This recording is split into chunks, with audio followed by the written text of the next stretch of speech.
jam 8 itu paling santer jam 9 saya sudah bangun. Betul. Saya buka Komal, Hmm.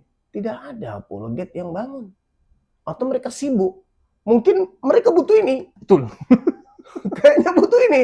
Karena begitu saya buka Komal pagi-pagi, saya cari, mana ini Ya Komal? sering, sekarang ini kok nggak ada yang buka. Oh, Iya, siap bang, siap bang. tadi pagi, kemarin begitu terus. Jadi gimana mau dakwah kita ini bagus? Sementara saya mau solo, jaringan nggak bagus. Gitu. Kita kalah sama Pak Bom Bom. Nggak ada yang seperti Pak Bom Bom. Bisa 12 jam, 13 jam Iya, sendirian. iya betul. Jadi ya teman-teman apologet, dan bukan juga hanya apologet, Dinda. Siapapun, netizen kan juga ikut begadang. Mereka juga ikut tepuk tangan, Betul. mereka juga ikut ribut, tertawa. Maka ini, mereka butuh ini. Suplai nutrisi untuk menjaga kesehatan. Ini ada mau madu dan murah. Saya agaknya kaget. Berapa harganya? 40.000. 40.000. Sebanyak ini, Masya Allah. Allahu Akbar. Kenapa murah, teman-teman? Karena beliau langsung connect dengan sumber, dengan penghasil madunya. Bukan melalui banyak-banyak tangga-tangga, tapi Nggak kita ambil. langsung di tempatnya. Jadi murah. Jadi teman-teman netizen, silakan pesan madu ini di saudara kita. Di link deskripsi sudah ada juga. Ada di deskripsi ya, sehingga ya kita nonton itu bisa kuat. Percuma juga untuk nanti tidak masuk juga ilmunya kalau gitu.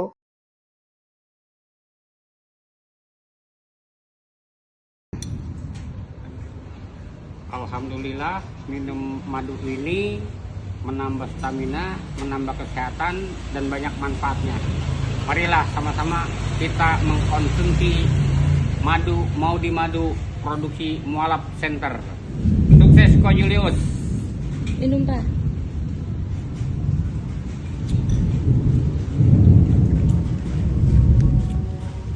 Assalamualaikum warahmatullahi wabarakatuh. Iwan Villa semua, berjumpa lagi dengan kami di sini. Dan di kesempatan ini kita akan kembali melanjutkan wawancara kita dengan Bang Zuma, yang tentu saja banyak sekali ya netizen yang bertanda tanya, terus mengatakan itu kurang kemarin ya ke Garasi Kores. Benar-benar hanya menanyakan yang istilahnya ya kita bilang cuman kulitnya doang. Jadi kita mau gali lebih dalam lagi karena banyak sekali teman-teman yang penasaran tentang sepak terjang dari Bang Zuma. Apalagi bisa dibilang 1 tahun terakhir ini Bang, kan lagi viral-viralnya dunia diskusi lintas iman. Dan kalau kita bicara diskusi lintas iman, nama Bang Zuma itu selalu top, ya paling atas lah untuk dibicarakan. Apalagi setelah pernyataan Bang Zuma di salah satu podcast yang mengatakan siap untuk berdebat dengan semua pendeta. Ya. Itu benaran Bang? Betul, betul. Udah ada pendeta yang siap berdebat?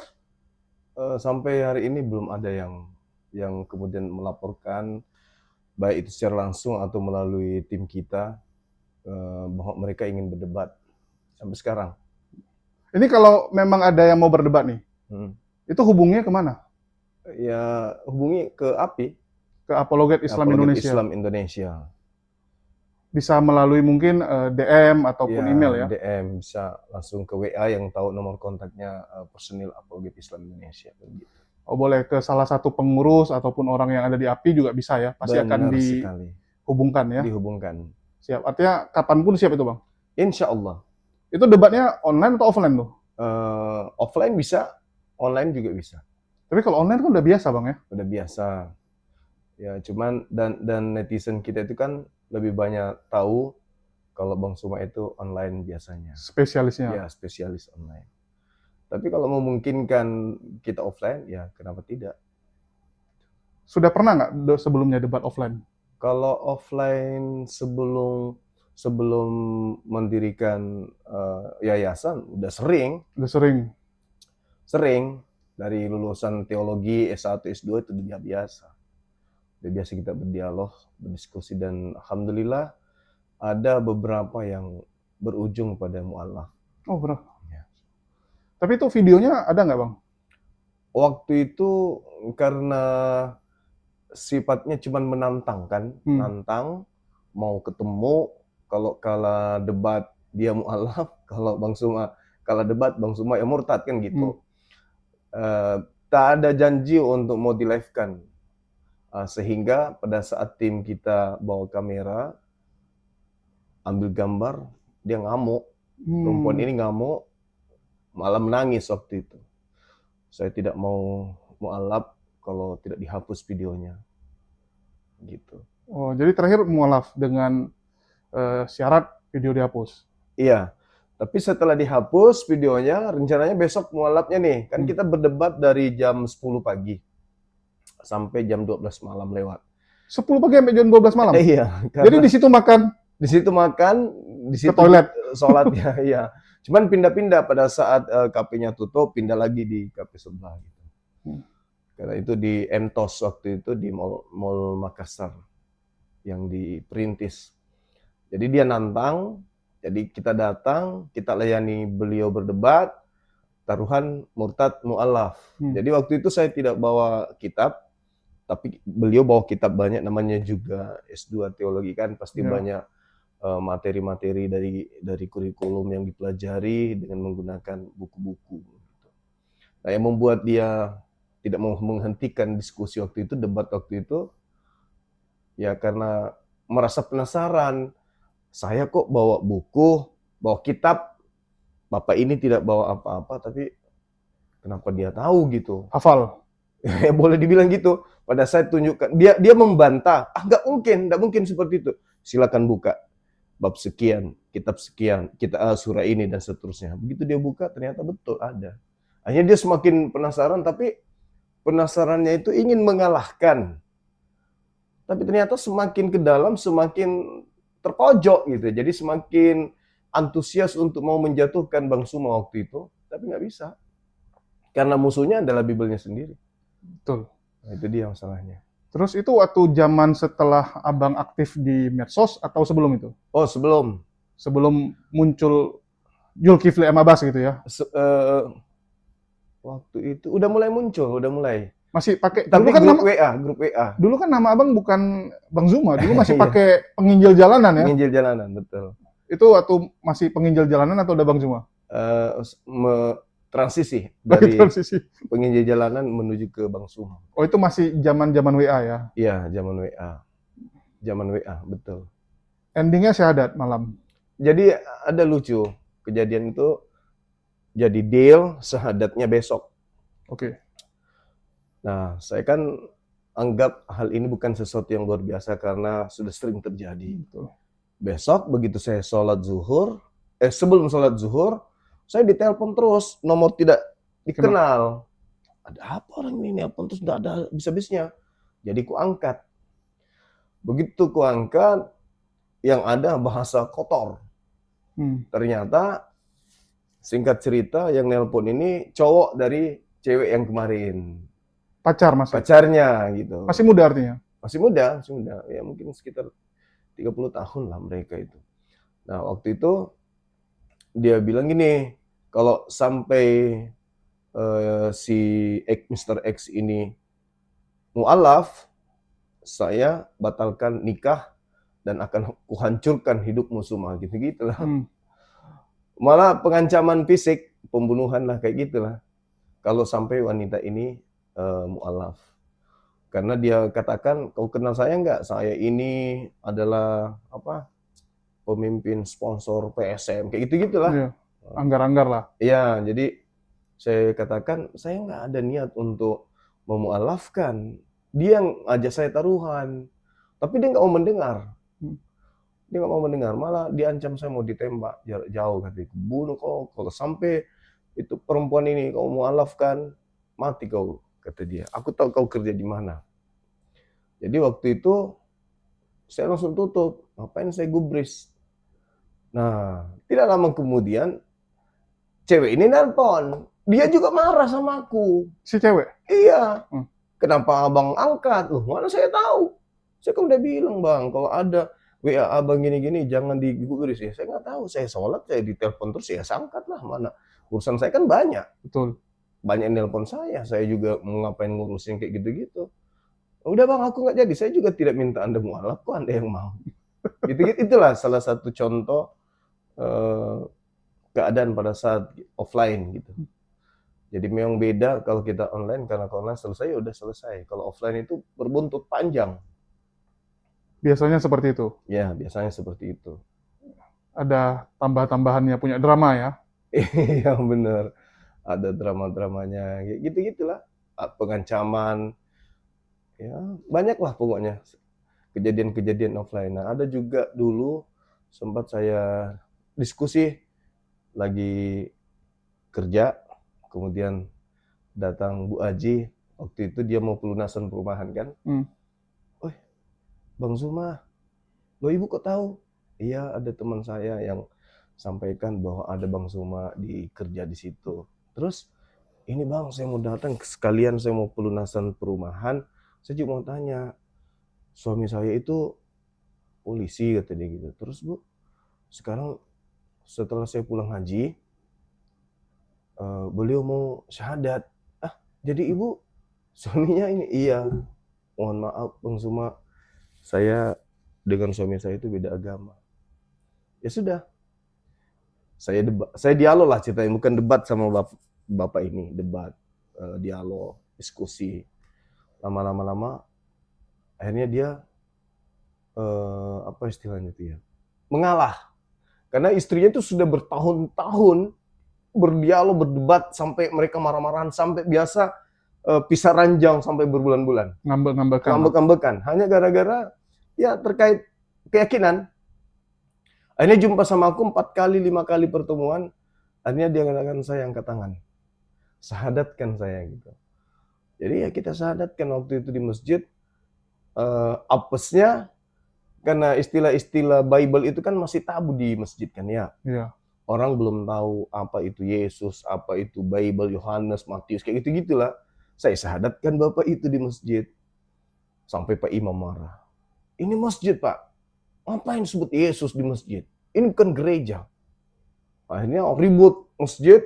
Untung saja ada juga yang kemudian pro sama Bang Suma waktu itu. Anak-anak mahasiswa banyak. "Ya bukan begitu Pak Imam. Itu udah biasa. Orang syahadat itu menyebut nama Yesus udah biasa.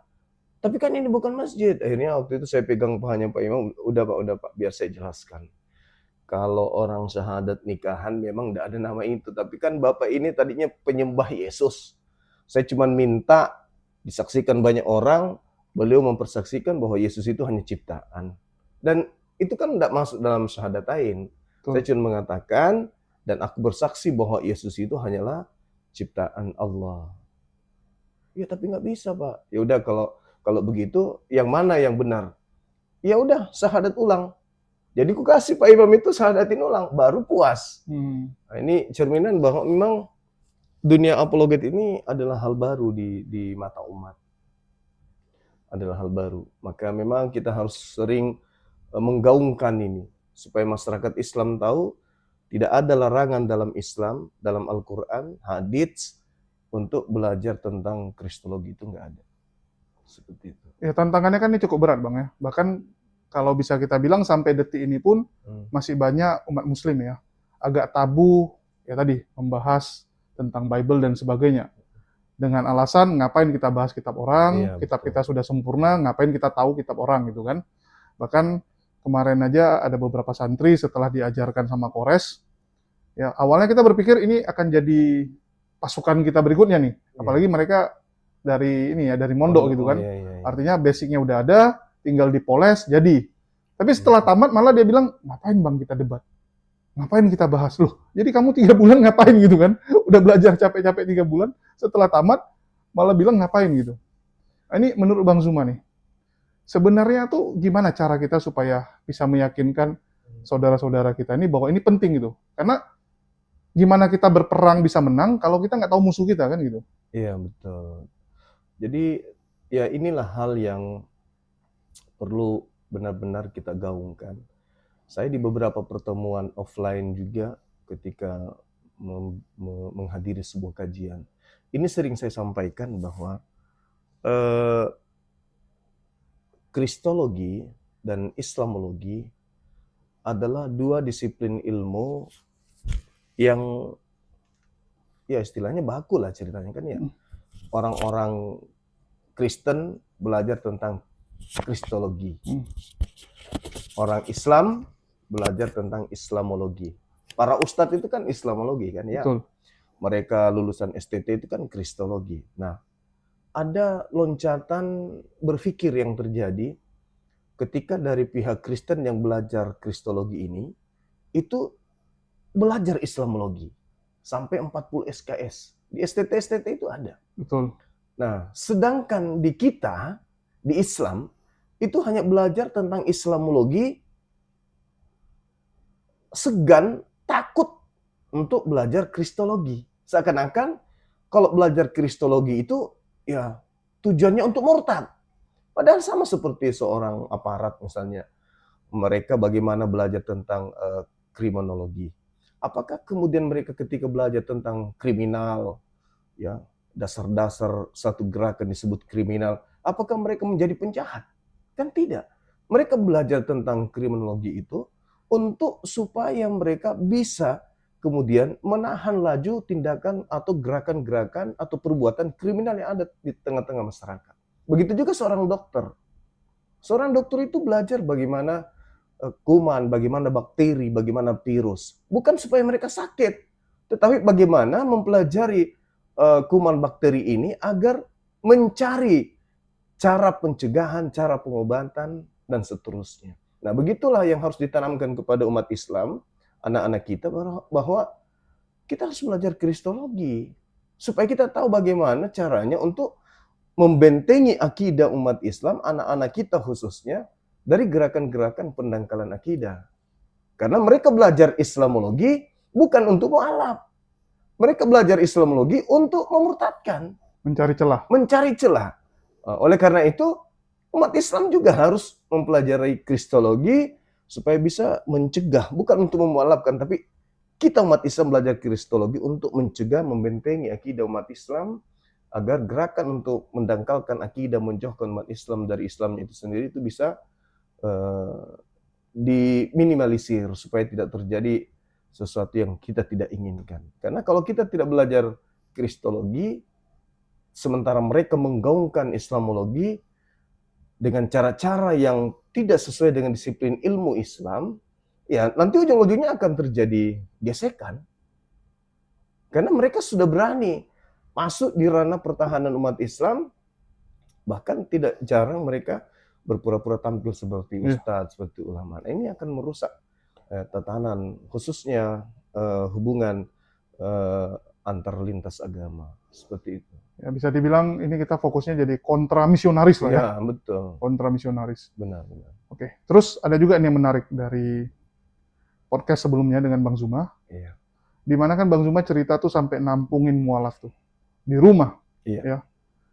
Banyak orang bertanda tanya, kenapa harus ditampung di rumah? Kenapa bukan ya di kantor atau tempat lain? Karena rumah itu kan private sekali, Bang. Ya, istilahnya ngundang orang yang baru dikenal, dan kita nggak tahu, bisa jadi dia C6 atau apa, kan bahaya juga, Bang. Iya. Jadi sebenarnya hal yang saya uraikan itu terkait antara satu dengan yang lain. Karena tabunya umat Islam terhadap disiplin ilmu kristologi ini, maka perhatian umat Islam terhadap mereka yang menjadi penggiat ya diskusi atau debat lintas agama untuk memberikan ruang kepada para apologet Islam untuk memfasilitasi orang-orang yang sudah mu'alaf, dikarenakan hasil daripada diskusi atau debat lintas agama.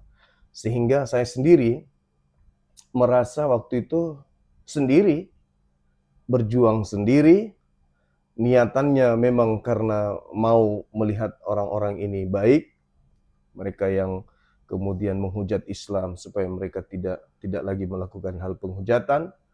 Ya, saya lakukan sendiri tanpa organisasi, tanpa yayasan. Saat itu. Iya, saat itu. Sehingga ketika dia mu'alaf butuh bantuan, ya udah di rumah, mau taruh di mana. Kan bisa misalnya kayak nyariin kos gitu, biasa kan gitu. Sebenarnya kita titip di pesantren juga ada. Iya. Kita kasih kos juga ada. Tapi mereka lebih senang dekat. Jadi sosok kita itu tampil sebagai seorang bapak, sebagai seorang ayah. Jadi ketika mereka melepaskan akidah yang lama, mengenal Islam, kita lakukan pendekatan persuasif terhadap anak-anak ini, mereka merasa dekat. Saya punya orang tua baru. Jadi mereka kalau tidak melihat kita sehari itu rindu, kangen gitu. Daripada bolak-balik ya udah di rumah aja, berbaur sama anak-anak. Kalau boleh tahu total udah berapa orang yang pernah tinggal nih di tempat Bang Zuma yang Kalau mualaf? di rumah berapa itu ya? Udah puluhan lah intinya. Udah puluhan. Puluhan, termasuk ibu-ibu juga. Ibu-ibu kadang bersama anak-anaknya diusir sama suaminya kan. Hmm. Dan sampai hari ini mereka masih sering menghubungi kita. Bapak, kami ada kekurangan. Ya kita upayakan kemudian untuk dibantu. Masih ada sampai hari ini. Itu keluarga nggak keberatan nih, tiba-tiba ada orang asing di rumah kita gitu kan? Karena keluarga sudah tahu bahwa Bang Suma ini penggiat apologet. Mereka sudah maklum. Awal-awalnya mereka menolak. Awal-awalnya mereka kemudian tidak mendukung. Tapi setelah melihat, oh ini ternyata tujuannya sangat mulia gitu kan ya. Membantu orang mengenal Islam. Bukan hanya sekedar bantah-bantahan, bukan hanya sekedar menghafal Bible, menghafal Al-Quran, tetapi ternyata tujuannya adalah memanusiakan manusia kan gitu. Akhirnya mereka ya sudah, mereka mendukung, keluarga mendukung, anak-anak juga mendukung, semuanya mendukung ceritanya. Seperti itu. Oke. Terus ini Bang, kan kalau kita lihat ya, tren beberapa tahun terakhir, bisa dibilang debat itu kan naik terus nih. Jumlah penontonnya naik, lebih luas lagi. Bahkan bisa dibilang sekarang nih ya udah kayak artis jadi Bang. Betul nggak? Jadi kayak Bang Zuma, Kodondi itu udah kayak artis sekarang gitu. Dulu pernah nggak kebayang bahwa ini akan jadi seperti ini? Nggak pernah sama sekali. Nggak pernah sama sekali. Karena memang ya niatannya mau karena Allah. Karena sayang sama mereka. Di saat ilmu sudah dengan mudah bisa didapatkan di mana-mana, internet, dan memang sudah zaman digital kan, jadi semua informasi itu bisa dengan mudah kita dapatkan dan kita serap. Masih ada juga orang yang di zaman modern ini masih hidup ala pagan gitu. Sementara kesempatan kita juga ada untuk memberikan nasihat, memberikan masukan, menyampaikan edukasi. Kenapa kita tidak lakukan itu?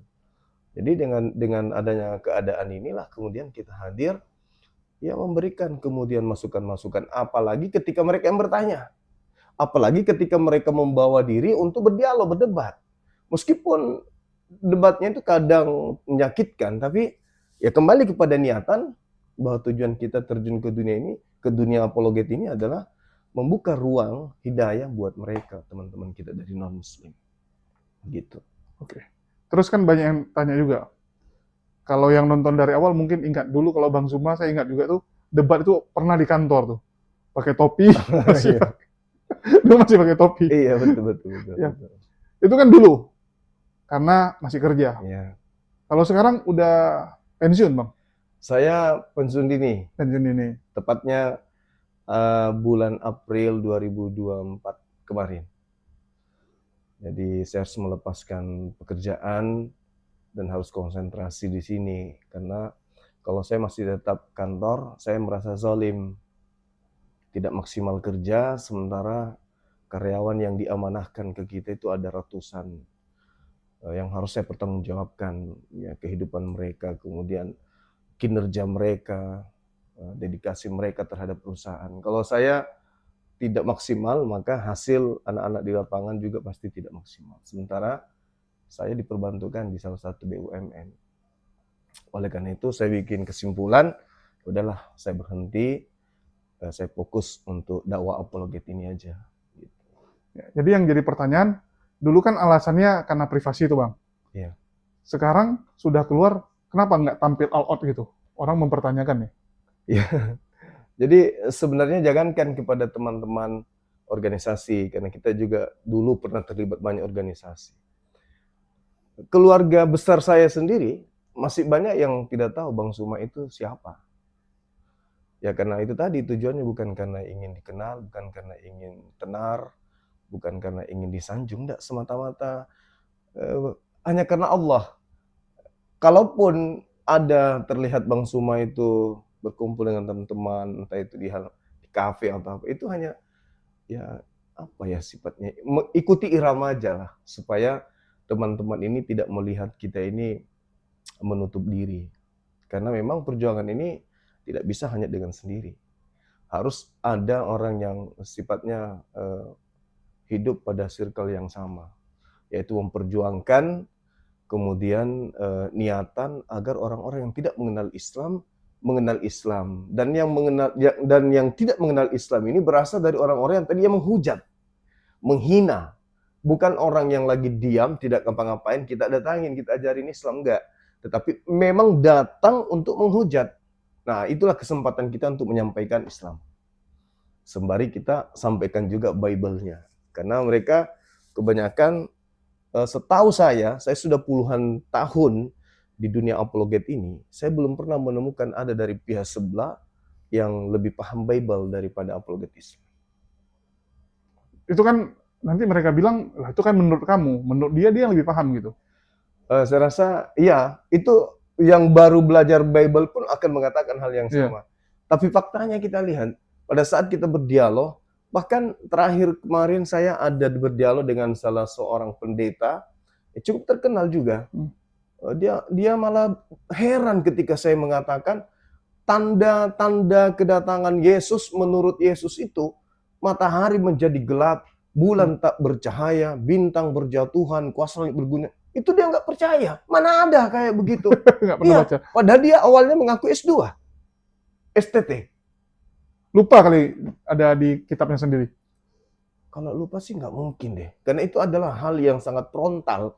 Kenapa saya katakan frontal? Karena kedatangan Yesus itu tandanya apa? Pasti dia tahu. Kalau dia pernah belajar. Sampai ke situ maksudnya. Tapi karena dia yang ada dalam benaknya adalah yang datang kepada Paulus adalah Yesus, yang datang ke Ananias adalah Yesus. Jadi tanda-tanda yang sebenarnya itu yang nggak ngapain dipelajari. Udah datang kok dia. Udah datang kok dia. Kalau dipelajari, didalami ini, materinya ini kontradiksi nanti, kontroversi berarti. Bisa bubar. Ya mending itu ditinggalkan aja. Akhirnya pada saat saya berdebat, saya juga antara percaya tidak percaya. Tapi masa ribuan yang nonton, puluhan ribu yang nonton pada saat itu. Masa dia mengatakan, mana ada dalil seperti itu? Akhirnya aku tunjukkan, malu sendiri. Nah, itulah bukti bahwa orang sebelah yang belajar tentang Islamologi, itu nanti mereka ada waktu belajar Bible setelah kita apologet Islam itu hadir. Saya punya kesimpulan begitu. Kalau nggak dibaca. Iya, nggak dibaca. Berbeda dengan umat Islam. Dari sejak mereka lahir, mereka sudah dituntun untuk belajar dan untuk mencintai kitab sucinya. Mereka enggak. Kita yang tunjukkan, itu tertulis di mana?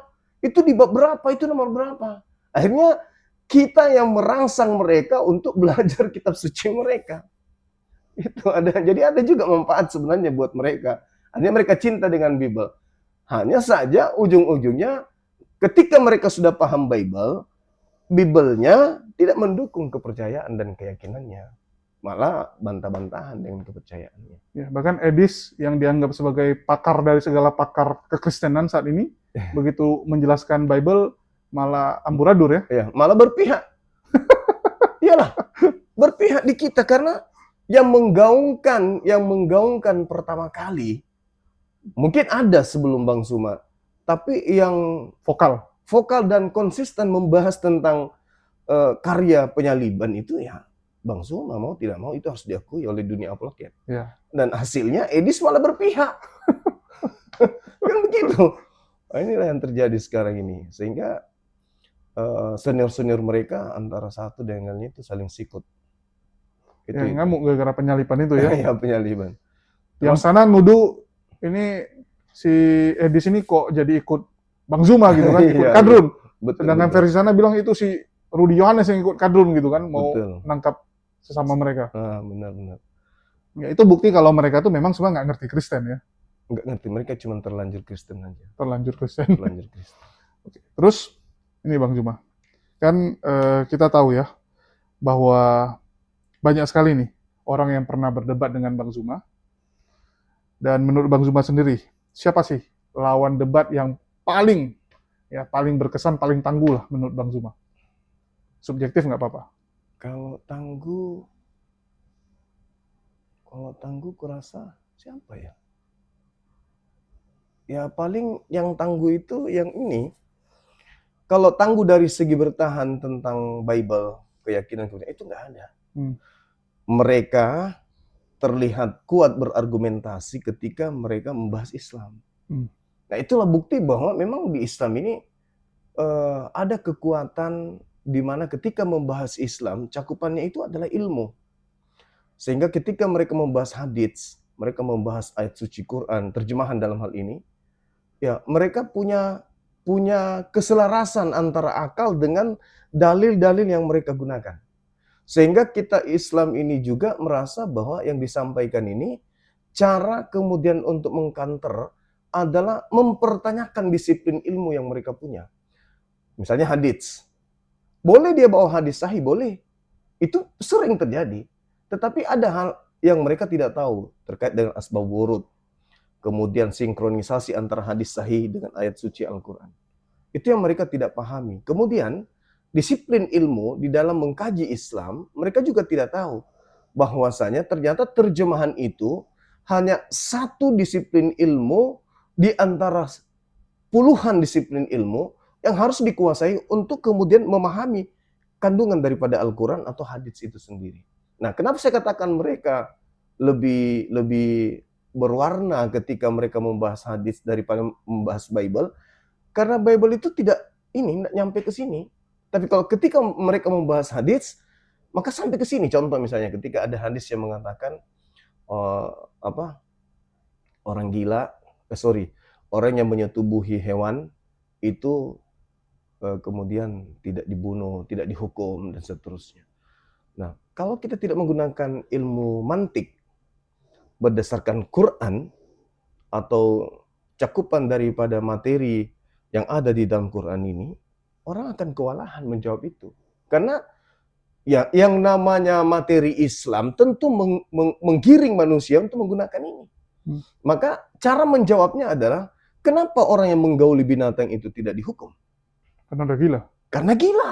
Pasti ada gangguan jiwa. Nggak mungkin menggauli binatang ini adalah orang waras. Nggak mungkin. Pasti gila atau lagi stres atau lagi depresi dan seterusnya. Sehingga ya hukum positif mengatakan ketika orang itu hilang akal, maka dia tidak kena hukum. Itu permasalahannya. Lalu bagaimana dengan hadits yang mengatakan orang itu harus dibunuh, binatangnya pun dibunuh? Ya itu juga secara mantik mudah dipatahkan. Artinya bahwa manusia terlepas apapun agamanya, Islam kah dia, Kristen kah dia, itu ada yang disebut syahwat. Syahwat ini adalah keinginan-keinginan yang bersifat biologis atau yang disebut birahi ya, terhadap apapun yang bisa dijadikan sebagai alat penyaluran untuk menyalurkan hasratnya, kan gitu. Betul. Ketika ada orang menggauli binatang, lalu kemudian orang itu dibunuh, itu akan berkesan bahwasanya beliau ini dibunuh kenapa? Karena dia menggauli binatang. Akan muncul orang-orang yang memiliki kelainan seks sama dengan dia, yang memandang kemudian kepada binatang tersebut. Oh, ternyata binatang ini bisa di dalam tempat pelampiasan. Saya lakukan tapi harus aman, tidak ada yang tahu. Nah, ini makanya binatang itu harus dibunuh. Itu hikmah dari setiap kejadian yang ada dalam Islam, selalu bertolak kepada akal sehat. Ya, nah, tapi kalau mereka enggak. Tapi itu kan jadi nggak fair sebenarnya. Kalau kita mau bilang ya, cakupan Islam itu terlalu luas. Memang. Ya, sehingga istilahnya mereka tuh mancing di kolam yang luas sekali, banyak sekali yang bisa dibahas. Ya, termasuk banyak hal yang bisa mereka pelintir jadinya. Banyak sekali bisa mereka pelintir. Sedangkan mereka punya kisah kan sangat sedikit, Bang. Benar. Itu aja kan? Iya. Yesus juga cuma 3,5 tahun gitu. Iya, benar sekali. Betul sekali. Ya itu dia, makanya kalau ditanya siapa yang berat di antara mereka, ya kurasa nggak ada yang berat. Cuman ketika mereka berargumentasi tentang Islam, beratnya itu karena nyakitin hati gitu loh. Nyakitin. Sangat menyakiti karena sifatnya ketika mereka membawa hadits pasti tujuannya menghujat. Betul. Tidak ada yang membawa hadis yang tidak menghujat. Kalau kita membawa data di Bible, kita menggunakan untuk melapis hujatan mereka terhadap Islam.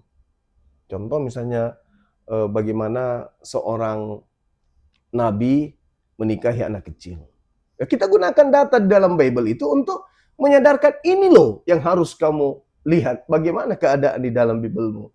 Misalnya di Bilangan 31, misalnya yang masih perawan, ambillah untukmu. Nah, kalau kita menghitung perawan, anak baru lahir juga kan perawan kan ya. Betul. Lalu kemudian yang tidak perawan bunuh. Bagaimana caranya membedakan antara perawan dengan yang tidak perawan? Belum ada alat kedokteran pada saat itu. Ya. Ini muncul pertanyaan. Bisa jadi dia nggak perawan gara-gara apa dulu, belum tentu bersetubuh Iya, kan? itu dia makanya. Makanya jadi Kecelakaan dia. kita menggunakan data dari kitab mereka hanya sekedar untuk mengkanter hinaan mereka terhadap Islam secara membabi buta tanpa ilmu. Tapi kalau mereka mengambil materi dari Islam, pasti tujuannya menghujat. Tidak mungkin tidak. Tidak mungkin tidak. Pasti hujatan. Berbeda dengan kita ketika membahas tentang keyakinan mereka. Jadi kalau berat secara langsung materi Bible itu nggak ada, tapi berat dalam hal menyakiti hati kita itu ada beberapa orang. Ya, dan semua deretan nama-nama ini adalah penghujat semua. Menghujat semua. Penghujat semua. Terus kalau kita bicara penghujat nih, Bang. Iya. Kan banyak juga umat muslim ini kayak istilahnya mengatakan, ini gimana nih? Begitu banyak sekarang bermunculan penghujat-penghujat baru ya. Bang Zuma sendiri menyikapinya gimana nih? Untuk supaya teman-teman ini bisa ya bersabar lah gitu ya, menahan diri gitu. Karena kan coba lihat setiap tahun muncul orang baru, Bang. Bahkan kalau kita bilang kan kok bisa gitu ya. Dulu kita nggak kenal Agatha, tiba muncul Agatha, muncul Elia Miron ya. Iya. Terus muncul yang lain-lain lagi gitu. Iya, sebenarnya fenomena ini itu seperti gunung es yang nampak itu di permukaan aja. Sebenarnya di belakang mereka itu ya seperti yang kita temukan STT ini, sebelum mereka lulus mereka sudah dibekali materi-materi hujatan terhadap Islam, terhadap Allah, Nabi Muhammad dan seterusnya, tanpa disiplin ilmu yang baku terkait dengan disiplin ilmu Islam itu sendiri. Jadi saya katakan itu hanya seperti gunung es yang nampak di permukaan kecil, tapi sebenarnya di belakang mereka itu sangat sangat besar pandangan negatifnya terhadap Islam. Hanya saja mungkin mereka tampil karena ya bisa jadi pengangguran, nggak ada kerjaan, kemudian saya melihat di sini ada peluang untuk cari nafkah atau apa segala macam, memanfaatkan sesama mereka, kemudian untuk mencari hidup. Karena rata-rata yang kita lihat dari mereka ini adalah orang-orang yang tidak kerja. Betul. Tidak ada kerja, kemudian mohon maaf, hidup sendiri dan seterusnya. Jarang di antara mereka yang kita temukan itu lengkap suami istri gitu kan ya. Rata-rata mereka yang sendiri, mungkin kan latar belakang keluarga. Akhirnya, ini sosmed lagi hot-hotnya ini, ikut terlibat di dalamnya. Malah tidak jarang mereka mengaku murtadin dan seterusnya ya, demi untuk menyenangkan hati-hati mereka sendiri. Berbeda dengan kita Islam. Memang seruannya bagaimana kita mengkanter. Al-Quran mengajarkan faqatilu awliya asyaitan. Ketika mereka berperang di jalan setan, kita berperang di jalan Allah. Perintah Allah, perangi mereka secara logika. Perangi mereka dengan argumentasi. Nah, artinya bahwa Islam, para apologet Islam itu hadir untuk menyampaikan kebenaran. Kalau mereka hujatan, penistaan, penghinaan, kan begitu. Mereka ingin berbicara Quran, mereka nggak paham. Hadis nggak paham. Karena dasar pijakan umat Islam membahas Al-Quran ya tentu harus tahu Al-Quran. Ya kan ya, minimal bisa baca. Itu dasarnya kalau di Islam. Bagaimana orang bisa menjelaskan Al-Quran sementara baca pun tak bisa. Sementara bacanya terjemahan mereka bilang nggak apa-apa. Terjemahan itu bukan Al-Quran.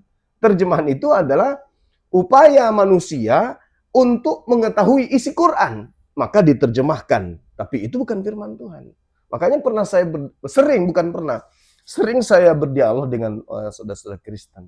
Terkadang saya usil menjebak mereka dengan pertanyaan yang nantinya membuat kemudian mereka berpikir 7 kali untuk membahas itu. Contoh, apakah firman Tuhan itu bisa dikoreksi manusia? Apakah firman Tuhan itu bisa direvisi oleh manusia? Kalau mereka mengatakan tidak bisa, berarti Bible bukan firman Tuhan. Ya kan ya? Tapi kalau dia bisa mengatakan bisa, berarti manusia lebih pintar daripada Tuhan. Nah, ini serba salah mereka itu. Kalau Al-Quran, kesimpulannya Al-Quran lah yang firman Tuhan, terjemahan itu bukan firman Tuhan. Itu intinya di situ. Jadi terjemahan mau dikoreksi, mau direvisi, mau diperbaiki, silakan. Selama acuannya adalah original teksnya, itu Al-Qurannya. Seperti itu, Dina. Ya karena memang standar melihat kitab suci antara Islam dan Kristen itu agak beda. Kalau Iya. mereka kan diilhami pun itu sudah dianggap kitab suci kan. Kalau kita wajib firman Tuhan. Iya. Tapi tadi nih, setelah maghrib saya berdebat, tanggal berapa ini? 29. Tanggal 30. 30. Tanggal 30 Oktober 2025. Saya berdebat tadi di komelnya Al-KTP. Dia mengakui dengan lantang bahwa 13 surat Paulus itu semuanya bukan firman Tuhan. Semuanya bukan firman Tuhan, kemudian bukan juga sabda Yesus, tetapi itu adalah dikatakan itu adalah buah pikiran dari Paulus terhadap ajaran Kristen. Jadi saya katakan, kalau begitu, Bibelmu itu masuk buku 13 buku di dalamnya, 13 surah di dalamnya yang bukan firman Tuhan. Sebuah kitab yang dianggap suci, tapi di dalamnya bukan firman, ada yang bukan firman Tuhan, itu bermasalah kitab itu. Dan kalau kitab sebuah agama bermasalah, berarti agama itu bermasalah. Kalau agama itu bermasalah, dianut oleh manusia, manusia menganutnya itu adalah manusia yang bermasalah. Nah, ini temannya, si Jamie, tadi, Jamie juga marah. Kenapa kau mengatakan bahwasanya surah-surah Paulus itu bukan firman Tuhan? Itu kau sama halnya merubuhkan separuh dari gereja. Ya mereka sendiri sebenarnya kalau mau jujur pasti kayak gitu jadi. Iya. Kalau sudah mulai ada timbul kejujuran ya. Iya, betul. Sama kayak misalnya kayak Edis gitu kan ngaku Yesus bukan Tuhan. Itu kan udah ada sedikit kejujuran. Betul. Salib adalah karya iblis. Karya iblis. Itu kejujuran. Terus ini Bang, kan tadi kita bahasnya adalah munculnya para penghujat. Dan banyak sekali ya penonton lah, orang-orang awam itu kan kayak berharap banget Bang Zuma itulah yang muncul atau bisa maju terdepan nih untuk membereskan para penghujat-penghujat ini. Ekspektasinya seperti itu Bang. Iya. Itu gimana tuh? Jadi sebenarnya hal itu pun kita berusaha, saya pribadi berusaha untuk tidak mengecewakan netizen. Cakupan itu saya mengambil langkahnya adalah saya siap kapan aja. Boleh dibilang 24 jam kan ya. Artinya kalau ada penghujat di pihak non-muslim yang masih belum pernah bertemu dengan Bang Zuma, ya tunggu aja waktunya, nanti pasti akan ketemu. Dan juga teman-teman saya pesan netizen, ketika ada narasumber Islam kemudian menurut penilaian kita itu agak lemah dalam berargumentasi, kurang data dari ketika mereka berdebat, itu jangan sampai saudara-saudara netizen dimanapun berada berpikir bahwa Islam kalah, enggak. Tapi narasumber kita ini yang belum menguasai Islam secara menyeluruh, ya, karena Islam itu luas seperti yang dikatakan tadi oleh Dinda Julius. Islam itu luas. Jadi ketika Islam itu orang Islam berdebat, kemudian dia dipojokkan atau terpojok dengan materi yang ada, bukan Islam yang kalah, tapi itu personilnya, termasuk Bang Zuma. Ketika ada kelemahan, itu kelemahan saya pribadi, bukan Islam. Islam itu ilmu Allah, ilmu Tuhan. Tidak bisa ada manusia yang bisa mengalahkan Al-Quran itu. Cuman kita manusia Islam ini yang masih butuh belajar, mengasah diri untuk belajar lebih jauh untuk menguasai kemudian materi. Tapi saya katakan kepada netizen, siapapun penghujatnya, ya pasti akan ketemu dengan pihak-pihak apologetik Islam untuk kemudian memberikan pukulan atau ganjaran terhadap hujatan mereka. Saya rasa belum ada penghujat yang tidak kemudian dihantam sama apologet Islam dari segi argumentasi. Semalam buktinya, ketika ada penghujat, Dinda Kores dengan Yonatan, ya hujatannya luar biasa, tapi endingnya apa coba? Terkait dengan bagaimana kemudian Tuhan mereka ya mengalami perlakuan tidak senonoh, ya itu adalah pukulan telak bagi mereka. Itu kekalahan mutlak gitu. Jadi dan kemenangan ada di pihak kita Islam. Begitu Dinda. Oke. Terus nih, pertanyaan yang cukup sensitif nih Bang. Orang bertanya, Bang Zuma ini kan selalu kelihatan sendirian. Di mana pasangannya? Masya Allah. Jadi 2021 istri saya kembali, ya, almarhumah 2021 beberapa tahun yang lalu. Terus kemudian kenapa belum nikah? Kenapa masih sendiri? Saya sadar bahwa dunia apologet ini adalah pilihan saya, sehingga saya membutuhkan pendamping yang bisa mendukung saya sepenuhnya. Saya tidak ingin orang baru masuk dalam kehidupan saya, mengganggu konsentrasi saya untuk kemudian berdakwah di bidang ini, siar di bidang apologet. Sedangkan kita tahu bahwa ketika kita sudah memiliki keluarga, terkadang seorang suami itu diwarnai oleh istri. Betul. Itu yang pertama. Kemudian yang kedua, saya dari sejak pertama berumah tangga, saya dengan almarhumah itu membangun rumah tangga dengan sebisa mungkin tidak ada kemarahan di dalam rumah. Bahkan kalau mau dibilang, selama saya bersama dengan beliau, seumur hidup nih, bersama dengan almarhumah, kurang lebih 17 tahun. Seingat saya, beliau tidak pernah pertanyakan penghasilan saya berapa, gaji saya berapa, nggak pernah dia tahu. Dan dia nggak mau tahu. Bahkan seingat saya, beliau itu tidak pernah minta dibelikan sesuatu apapun. Jadi saya terlalu istimewa sebagai seorang suami kan ya. Tidak pernah dimintai, tidak pernah kemudian ditanyai tentang pekerjaan. Bahkan beliau punya HP aja kagak. Yeah. Punya Facebook kagak. Dia tidak sama sekali, dia dukung sepenuhnya terhadap pergerakan dakwah ini. Nah, sementara yang mendekat, banyak yang mendekat, tapi mereka adalah orang-orang sosmed semua. Saya takut ketika saya nanti membangun rumah tangga baru, itu saya goyah, dalam arti kata mental saya itu yang saya takutkan agak rapuh gitu ya. Meskipun bisa diperbaiki dan itu bukan masalah besar. Tetapi bukan hanya karena itu saya masih sendiri. Karena anak-anak ini belum bisa melupakan ibunya secara total. Dan meskipun saya butuh, namun saya juga tidak mau egois terhadap anak-anak. Karena setiap kali saya izin menyampaikan niatan baik saya, si bungsu khususnya itu biasa masuk ke kamar, kunci dari dalam, habis itu menangis. Besok-besoknya itu terlambat pulang ke makamnya ibunya. Jadi saya berpikir beliau belum siap. Tapi alhamdulillah karena pendekatan tiap saat kita bujuk, kita nasihatin, udah mulai buka diri. Si AA sudah mulai buka diri. Neng juga sudah mulai kasih ya tanda-tanda lampu hijau lah gitu ceritanya. Si adik kemarin bilang, bagus mungkin kalau tunggu saya tamat SMA gitu. Ya alhamdulillah minimal ada ruang lah ya, yang dikasih kepada saya untuk melanjutkan kemudian niatan untuk memiliki istri baru gitu loh. Ini udah clue-cluenya tadi sedikit ya.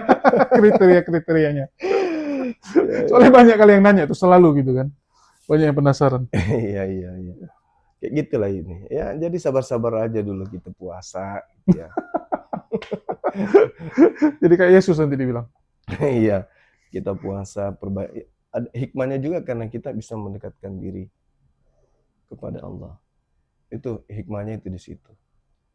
Meletakkan nafsu pada tempatnya dan itu bisa membuat kita lebih tenang.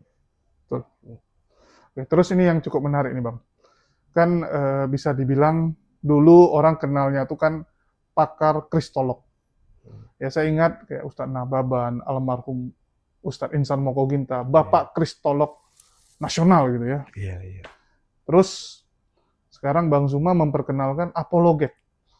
Ya, bahkan alhamdulillah sekarang kalau udah bicara apologet, orang taunya apologet Islam jadinya ya. Iya. Satu hal yang istilahnya agak spesial gitu.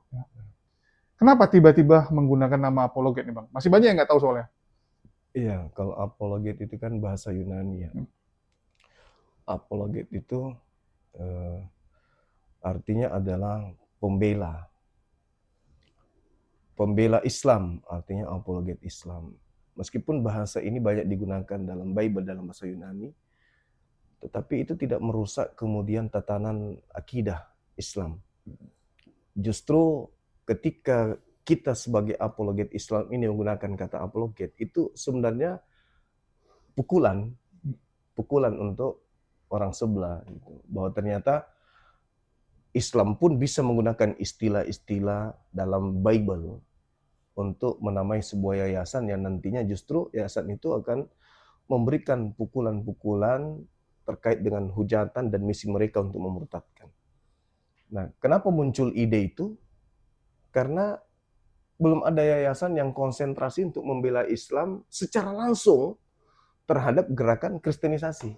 Ya, biasanya kan mualaf center ya. Mualaf center itu hanya menyambut orang yang mau mualaf.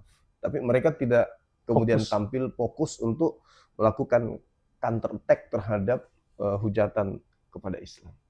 Nah, karena itulah kita menggunakan istilah apologet ini. Saya melihat dasar pijakan saya mengambil istilah apologet itu sehingga ada API, Apologet Islam Indonesia, itu di Ulangan 33 nomor 2. Bagaimana kemudian Tuhan mengatakan bahwa seorang nabi terbit dari Mesir, kemudian ke Zair, lalu kemudian ke Paran. Nah, di Paran ini seorang nabi di tangan kanannya ada api yang menyala-nyala yang menghanguskan semua apa yang ada di depannya. Nah, itulah Islam. Maka API Apologet Islam Indonesia mengadakan pembelaan terhadap umat Islam dari rongrongan hujatan umat di luar Islam, khususnya Kristen yang memiliki misionaris ini yang selalu membayang-bayangi pergerakan umat Islam. Seperti itu. Ini cukup unik ya, karena ingat dulu waktu pertama kali dimunculkan nama itu, ya kita ingat bagaimana penuh kontroversi gitu kan. Iya, betul. Tapi entah kenapa di generasi sekarang, di tahun inilah ya, kalau ada pendebat Islam, dipanggilnya apologet sekarang. Iya. Sekarang bukan namanya pendebat Islam lagi, apologet Islam semua. Pokoknya yang debat mewakili Islam, apologet Islam. Apologet Islam. Artinya apa yang direncanakan berhasil ya. Berhasil. Bisa dibilang berhasil jadinya. Masuk image-nya. Iya. Terus kalau kita bicara API nih Bang, kan harapan sangat besar dari netizen kepada Yayasan API ya.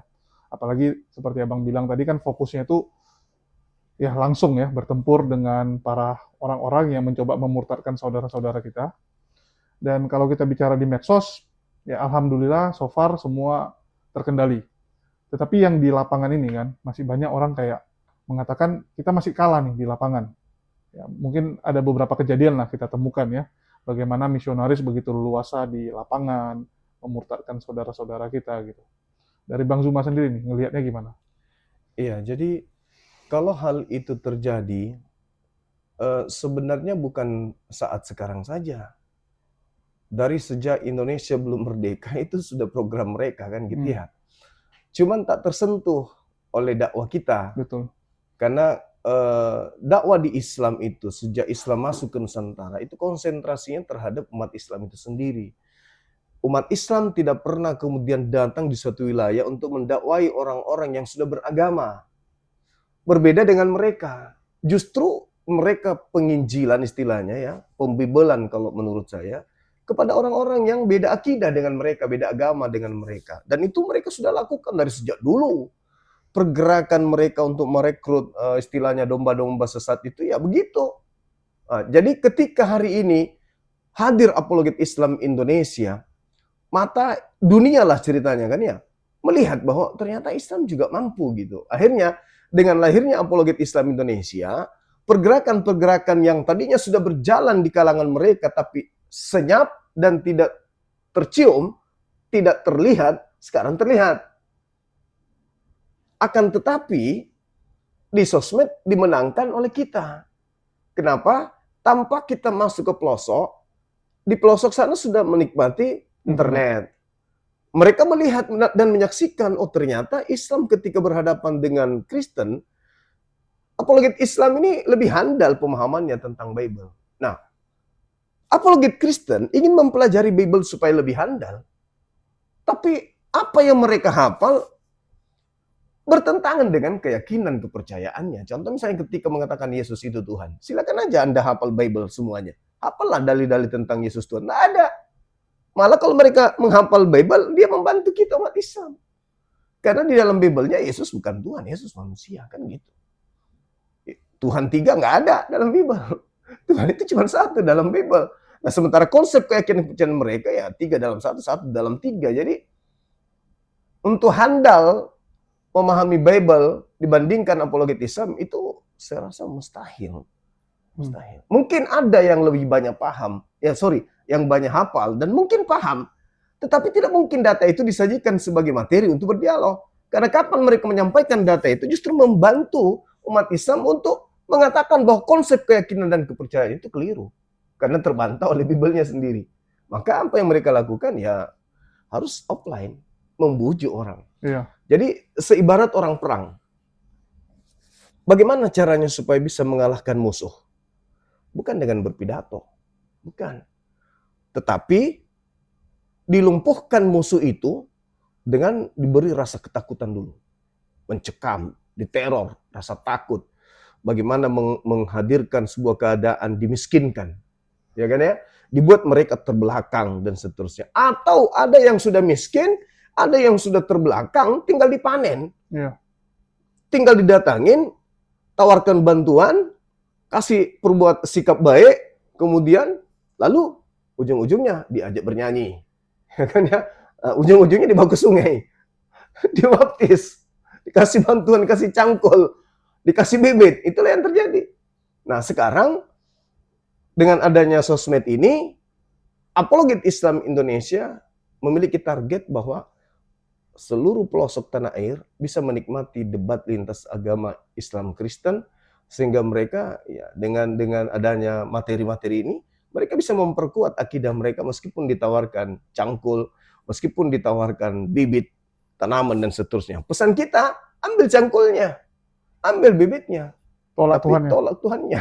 Jangan pakai Tuhannya. Ya, slogannya seperti itu. Iya, begitu. Ya, cuman kan kadang-kadang kita nggak sanggup menjangkau semua dan Ya. menjaga semua ya. Iya. Apalagi kita punya problem nih Bang. Dari Bang Zuma lihatnya ini sebagai problem atau tidak saya nggak tahu. Ya, kita ambil contoh gini Bang. Mereka misionaris itu kan full timer. Betul tidak? Iya. Mereka turun ke lapangan, mereka dapat gaji, dapat bonus, artinya secara materi mereka berkecukupan. Oke. Sedangkan pendakwah kita, ya mohon maaf, kadang-kadang kita miris lihatnya. Kayak kemarin saya waktu ke Bromo, ya ke wilayah Tengger itu, saya ketemu dengan ustadznya, saya tanya gini, kok ustadz mau di sini, saya bilang, tinggalnya gitu kan. Udah signalnya susah, harus ke depan dulu baru dapat signal, di dalam rumah nggak ada signal gitu kan. Terus kita lihat isi dalam rumahnya, ya cukup sedih lah gitu kan. Ya dia bilang mau gimana, guru yang nyuruh dia bilang. Jadi dia ke situ karena disuruh sama gurunya. Terus saya bilang, sehari-hari ngapain? Beladang di belakang. Beladang di belakang, nanam kentang. Dia ngajarin Islam kalau ada orang bertanya, tapi dia nggak bisa maksimal karena sambil beladang. Iya. Harus sambil beladang gitu. Dan penghasilan ladangnya ya cukup sedih. Pertama si Kores kan nanya, berapa dapatnya sekali panen? Ya 8 sampai 10. Ih, kaya dong dia bilang kan. Aku bilang sama Kores, kok tanya dulu berapa bulan sekali? Berapa lama Bang? 4 bulan sekali. Loh, 4 bulan kita cuma 2 juta dia bilang. Ya belum kurangi bibit dan lain-lain aku bilang. Iya. Sedih kan dia bilang tinggal di kampung, tapi penghasilannya cuma segitu gitu kan. Jadi pasukan yang seperti itu ketemu dengan misionaris yang istilahnya Iya. perlengkapan lengkap. Ini kan Siap tempur. Gitu. iya. Ini kan jadi satu masalah juga kan. Iya. Jadi sebenarnya ini peluang besar bagi apologet Islam. Kenapa? Indonesia ini mayoritas Islam, di mana umat Islam di Indonesia ya rata-rata memiliki kecukupan materi ya. Dalam hal materi, alhamdulillah umat Islam di Indonesia ini ya tergolong lumayan lah kan gitu ya. Kemudian tokoh-tokoh yang ada di negara kita juga ini kan beragama Islam. Pengusaha-pengusaha juga boleh dibilang mayoritas Islam juga boleh lah. Nah, tinggal bagaimana apologet Islam ini memberikan kemudian kepercayaan kepada umat bahwa apologet Islam ini bisa menjadi wadah mereka beramal jariah. Bahwa orang-orang yang ada di apologet Islam ini khususnya adalah orang-orang yang murni berjuang untuk membela akidah. Dan itu hubungannya keberlangsungan eksistensi agama Islam di Nusantara yang kita cintai, kan gitu. Nah, dengan kata lain bahwa saya berpikir umat Islam yang sudah menjadi penyimak daripada apologet Islam ini sudah menghitung nih. Ini kalau berhasil usaha saya akan berikan kepada api sekian. Ini usaha saya, kalau saya kemudian berhasil, butuh pegawai, nantinya akan saya tawarkan kepada apologet Islam nantinya. Ini ada peluang usaha, saya akan berikan ke apologet Islam. Ini ada zakat harta saya, nanti akan saya arahkan ke apologet Islam. Jadi kita tinggal menunggu ritme aja, kita menunggu waktu, karena tidak mungkin umat Islam yang begitu euforia melihat keadaan sekarang dengan hadirnya apologet Islam hanya membiarkan umat Islam yang hadir sebagai apologet hanya dikasih tepuk tangan aja. Itu nggak mungkin. Kurasa itu nggak mungkin. Mungkin hanya saja momennya belum tepat. Tapi alhasil sudah mulai ada masuk di kuping saya, teman-teman apologet Islam itu sudah mulai ada yang memperhatikan, sudah mulai ada tawaran-tawaran dan seterusnya. Itu adalah satu kemajuan yang sangat luar biasa. Dan tidak menutup kemungkinan ke depannya kita akan didata nih sama pengusaha besar kan gitu. Siapa aja yang ada di apologet Islam. Kami kebetulan ada usaha, kami ada harta, zakat, mal dan segala. Kami ingin serahkan kepada apologet Islam untuk dikelola. Bagaimana mereka apologet Islam ini bukan hanya sekedar memberikan masukan atau jawaban terhadap hujatan-hujatan dari non-Islam dengan mereka lapar, haus, capean, lelah, besok mau makan apa, besok mau kayak mana, yang penting ngomong dulu, beli kota sulit, bayar wifi sulit kan. Tidak menutup kemungkinan saat sekarang ini sudah ada umat Islam yang memperhatikan itu. Sudah ada yang duduk sama suaminya dengan istri yang berbicara, Pak, bagaimana harta kita ini? Bagaimana kalau kita berikan ke apologet Islam sebagian? Bisa jadi itu seperti itu. Karena andaikan wilayah Nusantara ini tidak berbentuk republik, tapi masih berbentuk kerajaan atau apa gitu kan ya. Kita yang ada di apologet Islam ini adalah selevel dengan jenderal-jenderal yang ada di medan perang. Seperti misalnya Bang Handi itu bisa minimal kapten kalau dia itu kapten. Kayak kan Ustaz Dio minimal kapten. Ya, mereka punya jabatan untuk ini sehingga mereka layak untuk diperhitungkan, diberikan kelayakan hidup. Minimal umat Islam di Indonesia lah khususnya. Bagaimana bisa memperhatikan para apologet Islam ini supaya mereka punya pergerakan itu betul-betul maksimal. Bukan kami tidak ikhlas, enggak. Bukan juga kami ingin, enggak, bukan. Tapi pola di Islam memang harus kayak begitu. Ada yang berjuang, ada yang membantu dari belakang. Ada yang supply. Ada yang mensuplai. Cuman mungkin kita belum tahu bagaimana cara polanya. Yang kita lakukan selama ini hanya melemparkan, ini loh yayasan kita, nomor rekeningnya sekian, yang mau membantu silakan. Pola yang ada sekarang ini, teman-teman netizen itu nanti membantu ketika ada yang mu'alaf.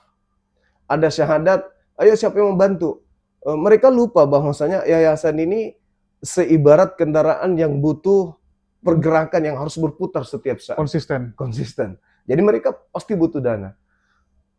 Namun belum telat. Ya. Umat Islam di Indonesia belum telat. Misalnya ada rezeki sedikit, silakan aja langsung salurkan ke apologet Islam Indonesia karena yayasan kita ini resmi. Kemudian bisa diaudit kapan saja, ya kan ya. Dana-dana yang ada di dalam itu dimanfaatkan sesuai dengan porsi yang ada sebagai amanah yang dari umat, itu semua kita lakukan. Sehingga kejadian-kejadian seperti itu bisa kita minimalisir penderitaan para apologet yang berjuang akidah ini bisa tersentuh dengan bantuan dari umat Islam. Bisa api ini menjadi wadah kendaraan untuk membantu penggiat dakwah di lapangan supaya mereka itu bisa juga hidup layak. Seperti mereka. Dulu saya pernah memualafkan seorang misionaris. Saya tanya, saudara kalau memurtadkan orang itu dapat gaji berapa? 25 juta. Entah itu betul, entah itu bohong, tapi dia katakan, saya kalau Bugis bangsawan, atau orang Makassar, atau orang Aceh, itu 25 juta. Satu orang. Kalau saya murtadkan 3 orang, itu tahun berapa? Aku bilang. Dia bilang masih tahun 90-an. Gimana tahun 2000-an? Ya bisa jadi berkurang juga karena semakin banyak orang jadi misionaris. Bisa juga bertambah. Artinya bahwa kalau di Islam kita sudah memualafkan banyak orang kaya dong gitu. Andai kan ada yang membiayaikannya, kaya dong kita. Karena saya sendiri mensyahadatkan orang sudah ratusan manusia. Alhamdulillah, Masya Allah. Saya kira begitu. Nah, kita mengharapkan adanya perhatian dari netizen dan insya Allah netizen akan hadir mengatakan di pulau ini, provinsi ini saya ada rumah jadikan kantor, saya ada kendaraan jadikan kendaraan dia. Bisa jadi itu terjadi. Kenapa tidak? Umat Betul. Islam itu orangnya pemurah gitu. Ya. Saya kira gitu, Dinda. Indonesia ini negara yang sangat pemurah Ya. dan itu karena agamanya. Ya. Kalau disurvei ya. Ya. Kemarin disurvei ternyata yang membuat orang Indonesia ini sangat suka membantu ya karena agama Islam. Terus ini Bang, cuman kan kita nggak pungkiri ada satu masalah. Ya, yaitu dari dalam sendiri ya orang-orang yang secara KTP Islam tapi merongrong perjuangan-perjuangan yang dilakukan oleh teman-teman. Ya, kita nggak pungkiri itu terjadi. Itu gimana tuh Bang? Iya. Kalau dari segi psikisnya ya orang-orang seperti ini itu karena kecenderungan mereka itu cerdas, pintar, berilmu, tapi mereka tidak mendapat tempat di mata umat. Sehingga yang muncul adalah ujub, rasa sombong, merasa lebih pintar daripada orang yang ada di apologet yang digandrungi banyak netizen. Jadi sifatnya itu seperti iblis kan gitu ya. Iblis itu pintar, tapi karena dia memandang Nabi Adam ini tidak layak menjadi pemimpin di atas muka bumi, akhirnya dia protes, tidak mau menghormat sama dia. Dia merasa lebih hebat.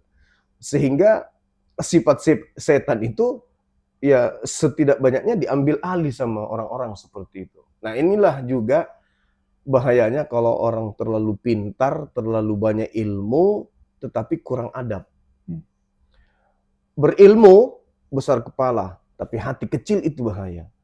Yang benar adalah hati harus besar, meskipun kepala kecil, kalau hati besar, maka ruang untuk belajar itu akan lebih banyak. Dan setiap kemajuan yang terjadi atau pencapaian yang terjadi terhadap orang lain, tidak membuat kemudian hati yang besar ini luka atau sakit. Nah, jadi kita tidak perlu heran dengan keadaan seperti itu, karena dari zaman Rasulullah, bahkan dari zaman para nabi, memang akan muncul orang-orang seperti ini. Ya, tinggal bagaimana kita menyikapi perbuatan-perbuatan mereka, tindakan-tindakan mereka, untuk supaya kita tidak terpancing aja. Karena kita lihat hasilnya. Di antara mereka, kelompok-kelompok ini kan, ya, ada yang kesandung kasus hukum, bahkan sudah merasakan nikmatnya hidup di hotel tak bertuan, kan gitu. Nah inilah artinya bahwasanya orang-orang yang pintar, tetapi kurang adab, tidak tahu akhlak, mereka melampiaskan kepintarannya itu dengan kebencian, menjatuhkan orang dengan tujuan ingin naik. Padahal pola di Islam tidak seperti itu. Namun, tidak semua juga orang yang memahami Islam bisa menjalankan Islam itu sesuai dengan teori. Banyak yang tahu teori, tidak bisa praktek. Kan gitu. Ya biarkan aja mereka. Biarkan aja. Karena itu sudah hukum alam. Al-Quran juga mengatakan itu kok. Hadirnya orang-orang yang mulutnya dekat, tapi hatinya jauh. Atau sebaliknya. Cuman kan kita punya problem salah satu nih Bang. Dimana Islam itu kan kita dilarang ya membuka aib. Ya, karena Allah saja menutupi aib kita, kenapa kita membuka aib orang? Cuman yang jadi problem kadang-kadang kalau kita nggak buka orang ini, takutnya banyak saudara-saudara kita di luar sana yang kena tipu gitu, jadi korban berikutnya kan? Iya. Jadi memang pola yang saya lakukan, kalau sudah tiba masanya, saya akan berbicara seperti kemarin. Saya diamkan. Tapi ada masa di mana seakan ada bisikan gitu. Maksudnya ada sesuatu petunjuk, ya sudahlah kau sampaikan bahwa orang ini tidak benar. Ya itu cocok, betul. Karena kenapa itu bisa terjadi dan yang Adinda Julius katakan, ada orang yang cinta sayang terhadap Bang Suma. Ada juga orang yang benci kepada Bang Suma. Orang yang sayang ini informasikan ke Bang Suma bahwa orang yang membencimu itu kemarin minta numpang tidur di rumah kan gitu. Artinya bahwa orang yang membenci kita ini juga mendekati orang yang sama yang mendekati kita gitu loh. Artinya bahwa ya memang kita butuh untuk buka-bukaan, untuk berhati-hati, bukan untuk menceritakan aib, tetapi berhati-hati. Kenapa? Karena kejahatan itu harus kita umumkan. Betul. Bukan untuk menghinakan si pelaku, bukan untuk merendahkan dia atau mempermalukan dia, enggak. Tapi untuk menyelamatkan orang-orang lain. Iya, itu yang kita takutkan, Ya, jatuh korban kan. jatuh korban. Ya, jangan sampai dia mengambil keuntungan dari orang-orang lain, justru untuk merusak kita. Itu juga jatuh kepada kezaliman. Jatuh zalim itu. Jadi mau tidak mau kita harus sampaikan. Kalau sudah tiba saatnya, disampaikan supaya umat Islam itu juga berhati-hati kepada orang-orang, ya saya tanda petik orang munafik lah gitu. Karena kalau tidak munafik, ya kenapa harus membenci gitu kan ya, sampai harus melapor ke MUI segala macam. Aduh. Ya, kan HP kita ada sama dia kontaknya, tinggal akhi gimana ini bang, ini kayaknya tidak benar, kita harus duduk bersama. Ya silakan, itulah Islam harusnya. Itulah Islam, jangan sumbu pendek. Sedikit ada sesuatu yang ya koslet ini salah ini, langsung itu sumbu pendek, sedikit-sedikit terbakar kan gitu ya. Sementara mereka menghabiskan waktu 24 jam ceritain kita nggak terbakar, malah menertawakan orang-orang seperti itu. Maka sayang energinya malah dipakai untuk itu. Padahal Iya. kalau dia gunakan untuk umat, kita juga malah senang ya. Iya.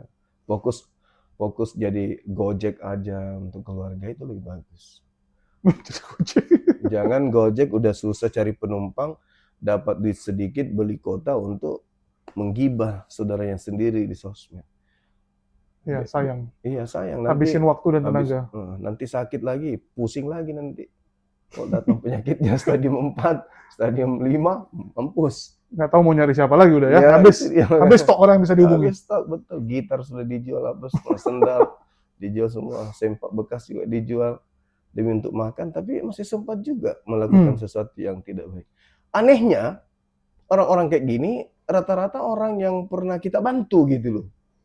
Yang pernah kita bantu. Ya bukan kita mau cerita atau kita tidak ikhlas, enggak. Pernah dekat ya. Pernah dekat, pernah kita bantu, pernah kita memberikan sesuatu yang harusnya masuk ke tubuh kita.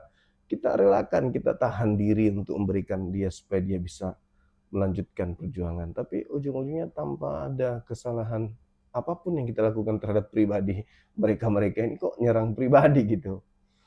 Tanpa ada sedikit perasaan malu. Ya itulah kalau sudah malu dicabut, itu juga siksaan. Ya. Itu juga ada kutuk. Seperti itu. Oke, ini yang mungkin terakhir nih Bang. Iya. Karena udah malam juga.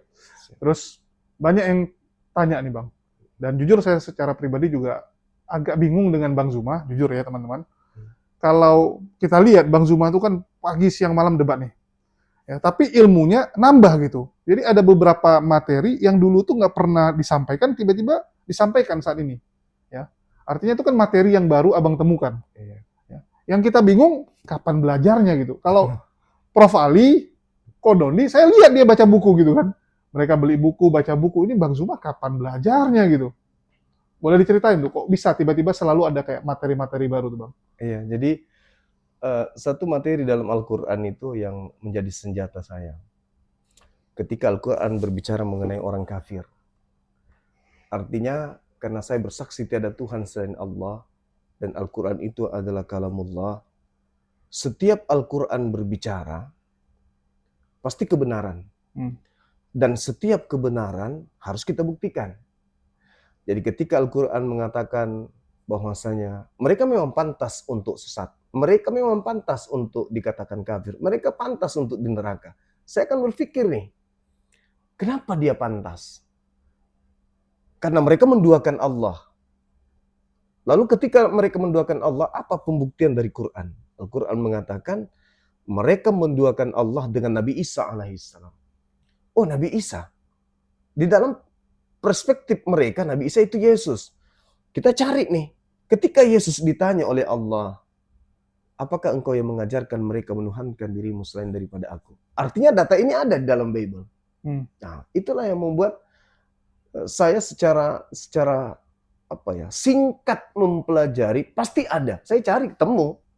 Jadi saya tidak butuh waktu lama untuk berselancar ke sini enggak. Contoh misalnya Al-Quran surah Al-Hajj ayat 34, setiap umat diberi petunjuk syariat untuk mereka berkurban, menebus kesalahan atau mendekatkan diri kepada Allah dengan berkurban hewan ternak, kan gitu. Berarti ini ada di dalam Bible. Kenapa harus ada di dalam Bible? Karena Al-Quran mengatakan lima talbisunal haq, mereka mencampur adukkan. Kalau mencampur aduk berarti masih ada minyak ketika dicampur dengan air. Kan gitu ya? Ada sisa. Ada sisa. Jadi kita belajar di Bible, ternyata betul ada. Data-data itu ada. Contoh, ketika saya membaca dalil bahwa di situ ada petunjuk, di situ ada cahaya. Imamah warahmah. Nah, mereka mengatakan bahwa Torah itu, perjanjian lama itu adalah sebagian daripada kitab Tanakh, belahannya itu adalah Torah. Al-Quran mengatakan di situ ada cahaya, di situ ada petunjuk. Minimal, meskipun sudah tak ada cahaya terang, ada cahaya redup. Kita belajar. Bagaimana kemudian Torah ini ketika Al-Quran mengatakan, waqad ta'lamuna anni. Nabi Musa selalu mengatakan, aku datang membawa hukum Torah, tapi kalian selalu menyakiti aku. Berarti uraian ini biasanya masih ada di Bible. Ternyata betul. Ya masa kan nyarinya butuh waktu, Bang? Butuh waktu memang. Tetapi ketika berbicara mengenai Nabi Musa, kan cuma 5 poin itu kan. Kejadian, Keluaran, Imamat, dan seterusnya. 5 poin itu.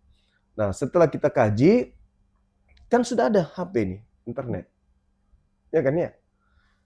Kita belajar ayat suci Quran, ketika Al-Quran mengatakan, waqad ta'lamuna, kau selalu menyakiti aku, kata Nabi Musa. Kita tinggal buka kitab Torah, kita ketik kata dasarnya, akan muncul.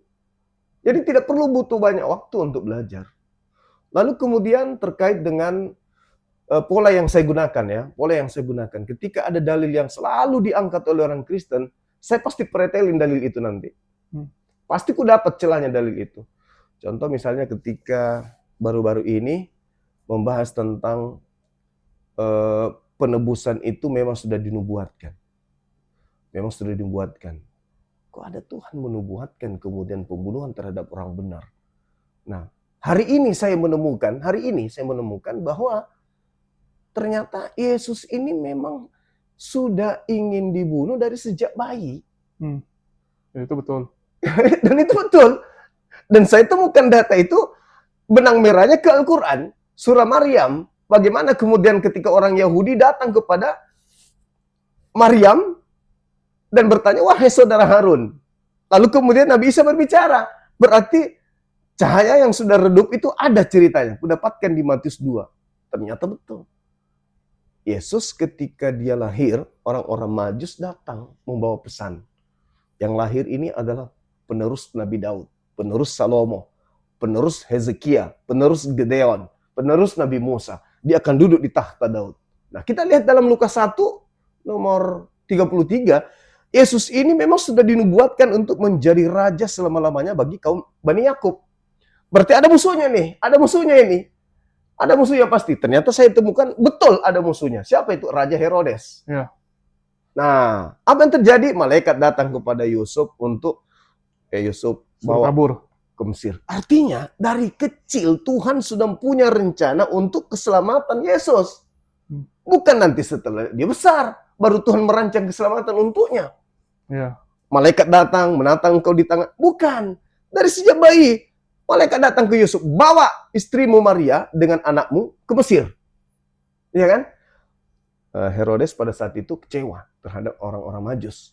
Kenapa kamu tidak melaporkan di mana Yesus, si bintang timur ini? Ya kan?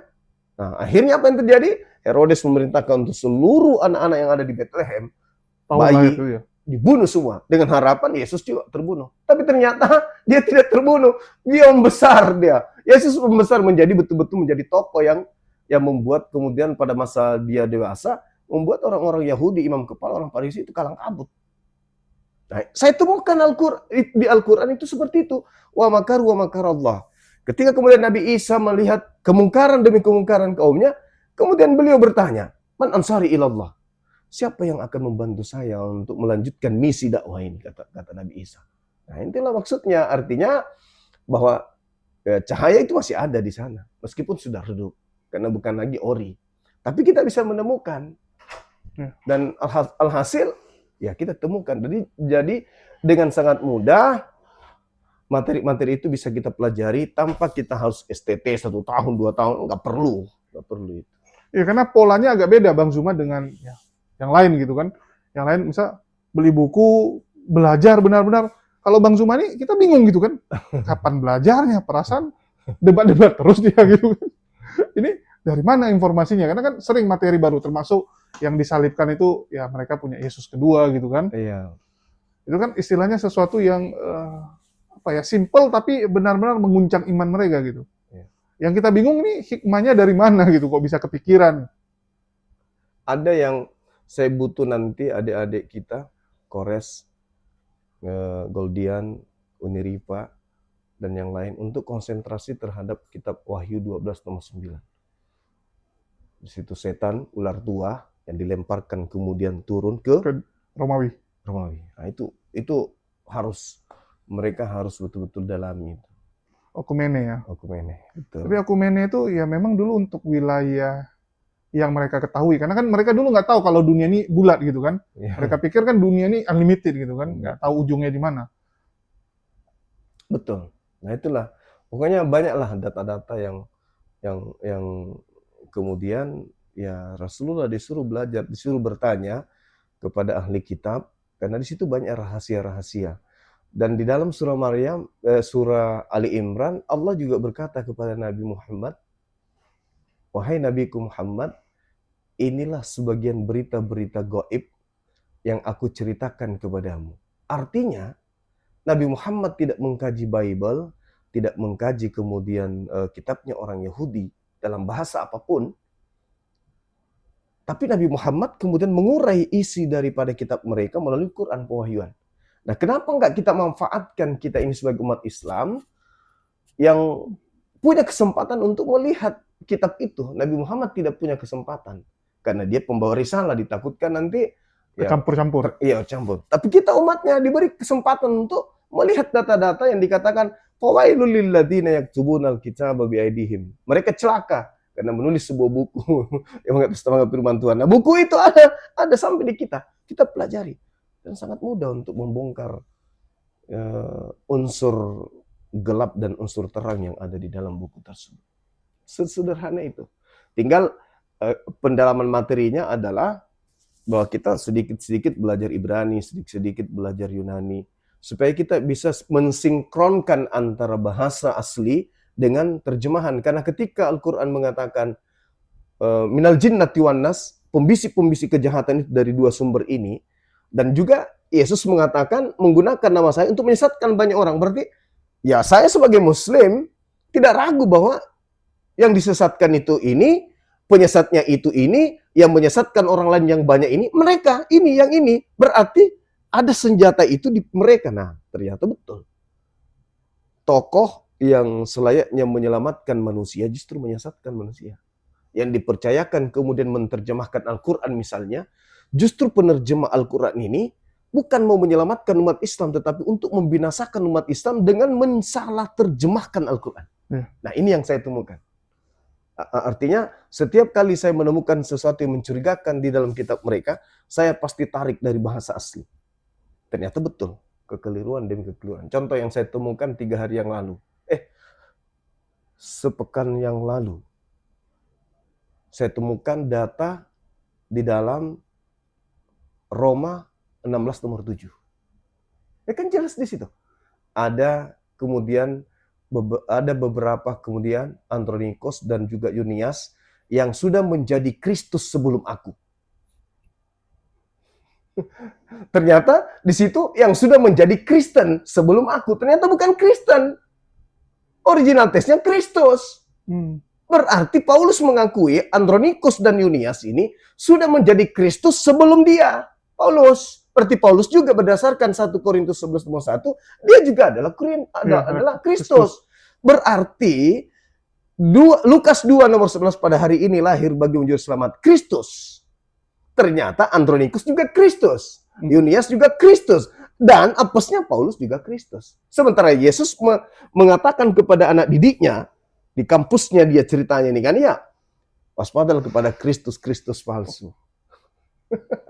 Mana Kristus palsu itu? Harus datang kepada murid. Ternyata Paulus memuntahkan rahasianya. Dia rupanya mengaku Kristus juga. Karena dia nggak tahu kalau Yesus pernah cerita itu mungkin. Iya, pasti. Kan nggak pernah ketemu. Nggak pernah ketemu. Nubuatannya tergenapi. Ya, tergenapi.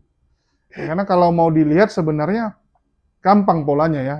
Yesus memperingatkan kepada muridnya. Dia bukan memperingatkan kepada muridnya untuk menyampaikan kepada keturunan mereka atau ini nubuatan masa depan, tapi kepada mereka artinya di zaman mereka akan terjadi. Di zaman mereka.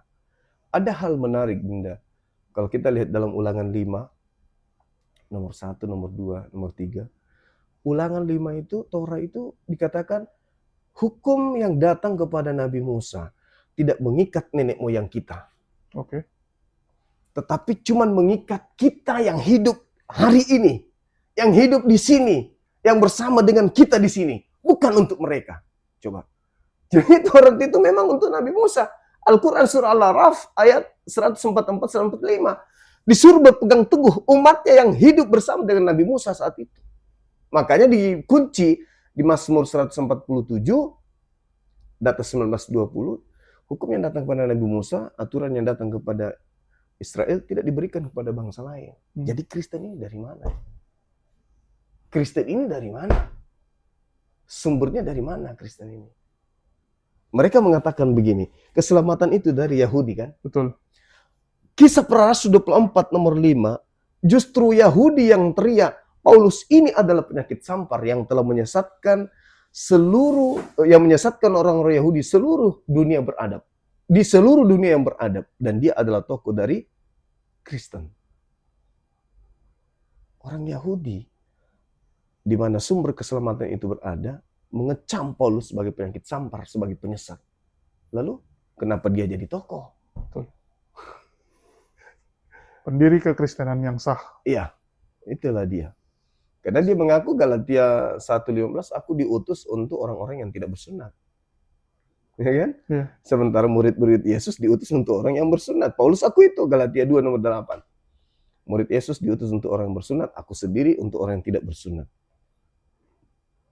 Sebenarnya kalau mau dibilang, itu murid-muridnya semua agak takut sama dia kalau saya lihat ya. Cuman ya udahlah karena dia ngaku sekarang kita teman. Ini kan dulu polisinya gitu kan. Iya. Tiba-tiba polisinya bilang, sekarang saya pengedar juga nih.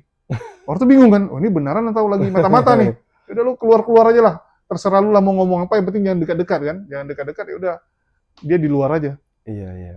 Tapi ya itu sayangnya. Terus mungkin terakhir nih Bang. Ini Bang Zuma ini kok fit selalu ya? Karena biasa kan orang kalau kurang tidur itu kayak kalau disuruh debat itu biasa nggak bisa konsen. Ini kok selalu bisa konsen? Mungkin apa ya, karena sudah terbiasa ya. Sudah terbiasa begadang. Dulu waktu kuliah sering begadang. Kemudian mungkin karena juga masih olahraga kan. Olahraga kecil-kecil. masih menjaga kebugaran gitu. Tapi saya juga akui bahwa kadang saya lelah, oleng, ngantuk. Tapi kalau saya sudah tidur, sedikit aja saya tidur, alhamdulillah itu bisa kembali ini. Dan satu kekurangan saya nggak bisa kena cahaya matahari. Kalau saya tidur, Wajib gelap tetap. habis salat subuh, kemudian tidur setelah salat subuh, mau jam berapapun, kalau sudah kena cahaya, pasti terbangun. Atau terdengar suara, pasti terbangun. Itu kelemahan saya itu di situ. Tapi kebangun pun debat masih bisa konsen ya? Bisa, makanya nggak ngaruh bulan puasa itu, nggak ngaruh bagiku. Orang-orang kan biasanya bulan puasa, aduh haus, saya enggak. Sama aja. Masya Allah, luar biasa. Oke, mungkin itu aja. Dan ini ada madu, Bang Zuma, Oke, untuk sip. tambah menyegarkan ya. Jadi memang fungsi madu. Saya rasa teman-teman yang ini, Dinda, yang bikin kesal saya selalu. Mau tahu apa yang bikin saya kesal? Apa tuh? Saya debat sampai jam 3 subuh kadang kan ya. Iya. Saya bangun, sholat. Habis itu saya rehat sejenak. Jam 8 itu paling santer, jam 9 saya sudah bangun. Betul. Saya buka Komal, Hmm. tidak ada apologet yang bangun. Atau mereka sibuk. Mungkin mereka butuh ini. Betul. Kayaknya butuh ini. Karena begitu saya buka Komal pagi-pagi, saya cari, mana ini Ya Komal? sering. Sekarang ini kok nggak ada yang buka. Oh, Iya. siap Bang, siap Bang. Tadi pagi, kemarin begitu terus. Jadi gimana mau dakwah kita ini bagus? Sementara saya mau solo, jaringan nggak bagus. Gitu. Kita kalah sama Pak Bom Bom. Nggak ada yang seperti Pak Bom Bom. Bisa 12 jam, 13 jam sendirian. Iya, betul. Jadi ya teman-teman apologet, dan bukan juga hanya apologet, Dinda. Siapapun, netizen kan juga ikut begadang. Mereka juga ikut tepuk tangan, Betul. mereka juga ikut ribut, tertawa. Maka ini, mereka butuh ini. Suplai nutrisi untuk menjaga kesehatan. Ini ada mau madu dan murah. Saya agak kaget. Berapa harganya? 40.000. 40.000. Sebanyak ini, Masya Allah. Allahu Akbar. Kenapa murah, teman-teman? Karena beliau langsung connect dengan sumber, dengan penghasil madunya. Bukan melalui banyak tangga-tangga, tapi Nah, kita ambil. langsung di tempatnya. Jadi murah. Jadi teman-teman netizen, silakan pesan madu ini di saudara kita. Di link deskripsi sudah ada juga. Ada di deskripsi ya, sehingga ya kita nonton itu bisa kuat. Percuma juga untuk nanti tidak masuk juga ilmunya kalau gitu. Tapi banyak orang bilang gini Bang. Bang Zuma tuh jadi obat tidur. Oh ya, harus ditambah ini juga. Karena biar bagaimanapun fisik ini saya aja konsumsi ini. Begitu, Dinda. Tapi memang pengaruh Bang. Apa ya, kalau orang udah kebiasaan nonton debat, jadi itu kayak lebih nyenyak tidur tuh kayak apa ya, kalau udah nonton gitu. Begitu ya. Kalau nggak dengar tuh kayak jadi kayak susah tidur. Lucu juga memang. Karena saya terakhir kemarin tuh pernah lagi susah tidur, ya udahlah masuk Komal dengerin teman-teman debat, ya udah tidur. Cuman ya kelemahannya HP besok pagi bangunnya udah habis baterai kan jadi. Lobet. Iya. Ya mungkin itu aja. Makasih nih Baik. teman-teman semua yang udah nyimak dan mendukung channel ini. Makasih buat semuanya, makasih buat Bang Zuma atas kesempatannya. Sama-sama. Di akhir kata saya ucapkan wassalamualaikum warahmatullahi wabarakatuh. Waalaikumsalam. Sampai jumpa di lain kesempatan.